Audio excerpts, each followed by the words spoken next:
Bonjour, je suis Delphine Duclos, je suis la directrice de l'école maternelle. Je suis aussi la maîtresse de petits, moyens et grands dans l'école. J'accompagne les parents et les enfants dans la découverte de l'école maternelle depuis déjà une quinzaine d'années.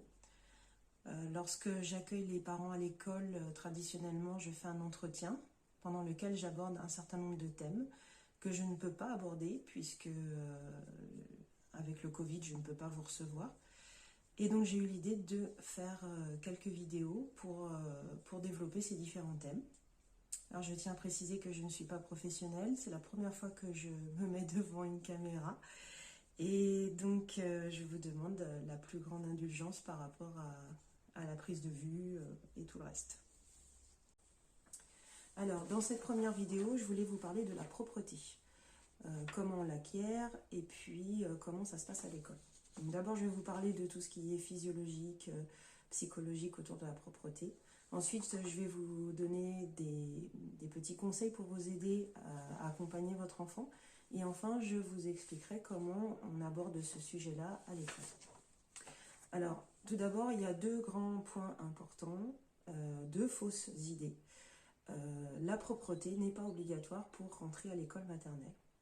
Par contre, on ne vient pas à l'école avec des couches. C'est la seule différence en fait. Votre enfant, s'il n'a pas complètement acquis la propreté, il peut venir à l'école, on va le changer, mais il ne viendra pas avec des couches.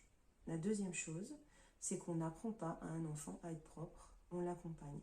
La propreté, c'est comme la marche, c'est une maturation physiologique qui se fait toute seule. Mais on peut accompagner l'enfant en l'aidant par des conseils, par la mise en place de certaines choses, en lui parlant, en l'aidant à grandir. Alors, pour aborder la propreté, il y a ce qu'on appelle des conditions préalables. La première chose, c'est que votre enfant doit avoir entre 18 mois et 3 ans, ce qui est le cas puisqu'il va rentrer à l'école. Mais il n'a peut-être pas encore 3 ans. S'il a 3 ans au mois de novembre ou au mois de décembre, il se peut qu'il ne soit pas actuellement, là, au mois de mai ou juin, tout à fait prêt à aborder la propreté. Il va peut-être falloir attendre encore un petit peu. Deuxièmement, il y a la maturation psychologique.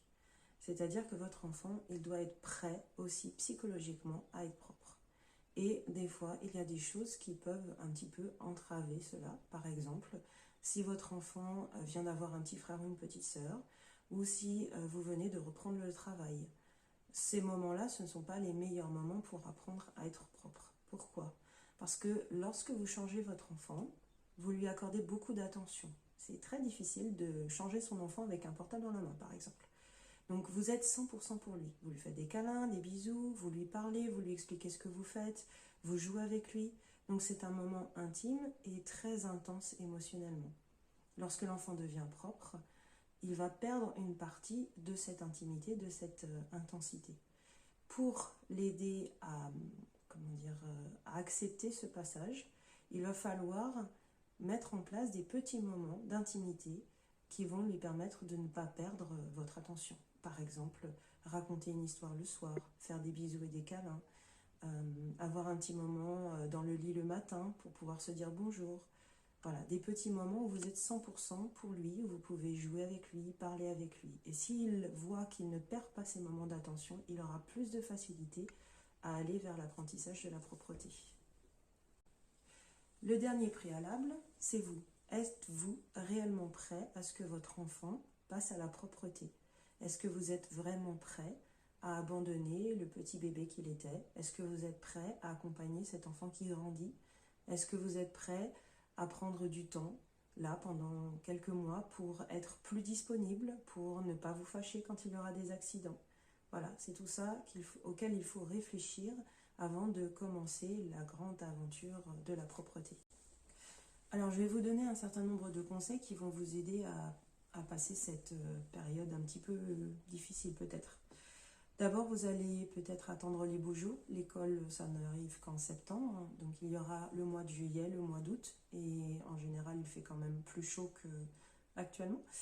Et donc, vous allez pouvoir l'habiller de façon plus légère. Il aura un short. On n'a pas de gros manteau, on n'a pas de gros pantalons. Il n'y a plus de collants. Donc, c'est beaucoup plus pratique et facile d'être propre en été. Il faut savoir que lorsque votre enfant va acquérir la propreté, au début, il ne va pas pouvoir se retenir très longtemps. Au début, c'est même quelques secondes. Donc, les beaux jours, cela peut aider. Ensuite, vous allez l'habiller de façon pratique. Vous allez lui mettre un short, peut-être même pas de slip en dessous, pourquoi pas, pendant un certain temps. Vous allez préférer les bas de survêtement, vous allez préférer les jupes, les robes, éviter les salopettes, éviter les collants, éviter les pantalons avec les ceintures, etc., qui peuvent être compliqués. Ensuite, vous allez laisser votre enfant choisir. Il y a des enfants qui ont très peur des toilettes et d'autres pour lesquels les toilettes, c'est le signe qu'ils sont grands. Il y a des enfants qui préfèrent le pot parce qu'on voit le fond. Et il y en a d'autres qui n'aiment pas du tout le pot parce que justement, c'est pour les bébés. Donc c'est à l'enfant un petit peu de choisir comment il va s'y prendre. Ensuite, lorsqu'on commence, on essaie d'éviter les retours en arrière. C'est-à-dire que votre enfant, vous avez commencé la propreté, vous allez chez papy et mamie, et bien vous n'allez pas mettre la couche parce que vous allez chez papy et mamie. Vous allez au supermarché, il va falloir anticiper. C'est de très bons souvenirs qui reviennent à moi. La dernière chose, c'est que la propreté, ce n'est pas un combat. On ne se bat pas avec son enfant pour qu'il devienne propre. On l'accompagne, on l'encourage, ça je vous le dirai plusieurs fois. Et si vraiment cela devient un combat, on laisse, pour l'instant, on le laisse de côté et on y reviendra plus tard. C'est que votre enfant n'est pas prêt, il y a d'autres choses à gérer avant. Alors, en pratique, comment on fait? D'abord, il faut que vous gardiez à l'esprit que la propreté, c'est l'acquisition de l'autonomie et donc ça doit entraîner de la fierté. À aucun moment on ne parle de punition, à aucun moment on ne parle de culpabilité.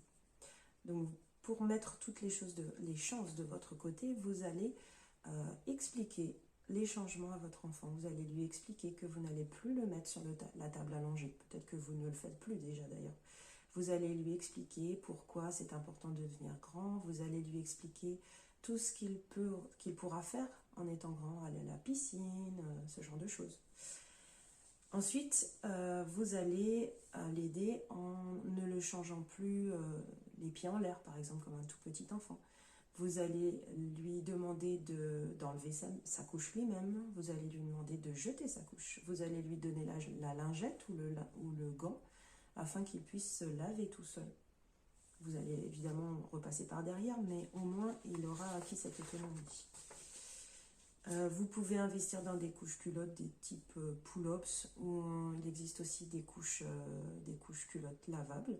Alors en fait l'avantage c'est qu'elles sont beaucoup moins absorbantes et que l'enfant se rend compte lorsqu'il s'est mouillé. On va éviter aussi de mettre l'enfant systématiquement sur le pot à des moments précis parce que ça peut entraîner après des problèmes. Donc on le mettra au pot à la demande et pas à des moments précis dans la journée. On le félicite, on l'encourage et on dédramatise. C'est-à-dire qu'un enfant, par exemple, vous venez de mettre votre enfant sur le pot ou aux toilettes, et puis 5 minutes après, il remet sa culotte et il fait pipi dans sa culotte. Il ne faut pas croire que votre enfant a fait exprès. En fait, c'est juste qu'il ne maîtrise pas tout encore et qu'il n'y arrive pas. Il faut toujours avoir dans l'idée que votre enfant fait de son mieux. Et donc, vous devez l'aider, l'encourager, le féliciter. Maintenant, je vais vous expliquer comment cela se passe à l'école. Alors, à l'école, déjà, nous avons beaucoup de passages aux toilettes obligés. Le matin, en arrivant à l'école, les enfants doivent se laver les mains et passent aux toilettes.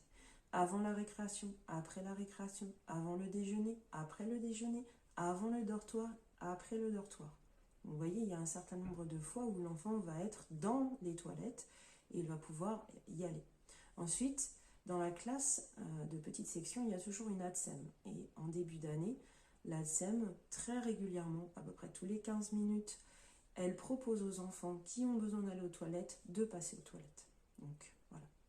Ensuite, votre enfant a la possibilité de demander. C'est vrai qu'en début d'année, c'est parfois difficile pour l'enfant d'aller voir un adulte qui ne connaît pas encore très bien. Donc, il peut y avoir des accidents.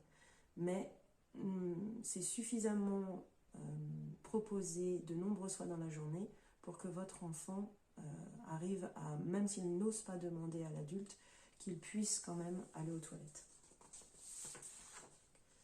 Alors l'ATSEM, lorsqu'elle va aux toilettes, elle met en pratique tous les conseils que je vous ai donnés. C'est-à-dire qu'elle va laisser l'enfant se déshabiller tout seul. elle va le laisser s'essuyer. C'est important qu'il apprenne. Évidemment, elle va l'accompagner, elle va pouvoir passer par derrière avec une lingette si nécessaire. Mais voilà, elle va aussi l'aider à se rhabiller, mais à le faire aussi au maximum tout seul.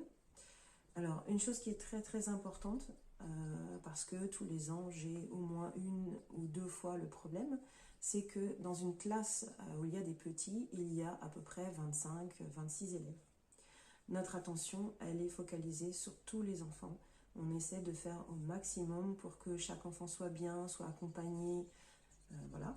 Sauf que il arrive que des enfants rentrent avec le slip qui est un petit peu taché, ou les manches un petit peu mouillées, ou qu'il ait, comment dire, le pantalon mouillé au moment de la sortie. Alors je vous explique, un enfant qui va aux toilettes, il se peut qu'il ait fait caca, et qu'il ait tiré la chasse d'eau, qu'il ait remis son slip. Et voilà, on ne l'a pas vu. Un enfant qui se lave les mains, il se peut qu'il ait un peu joué à l'eau et que l'eau soit rentrée dans son pull. Pareil, on remet le manteau ou il l'a remis tout seul et c'est passé inaperçu. Il se peut que l'enfant, au moment de la sortie, il s'est retenu toute la journée parce que de pleurer, en fait, il s'est retenu de toutes ses émotions et au moment de passer la porte, il se relâche et là, il fait pipi sur lui. Sauf que les enfants sont tous en rang et qu'il n'est pas possible pour nous de voir qu'il a fait pipi. Alors, au lieu de vous fâcher, venez nous voir, venez nous discuter avec nous, nous expliquer ce qui s'est passé. Nous, on va essayer de comprendre et on va faire en sorte que cela ne se reproduise pas. Voilà, j'ai essayé d'aborder tous les points importants qui concernent la propreté. Si vous avez des questions, vous pouvez les mettre en commentaire. Je vais essayer de faire d'autres petites vidéos sur différents autres thèmes. Si vous avez des idées de thèmes, vous pouvez aussi me les mettre en commentaire. J'essaierai de faire des vidéos en rapport avec ce qui est demandé. Je vous remercie de votre attention, de votre indulgence, et puis je vous dis à bientôt.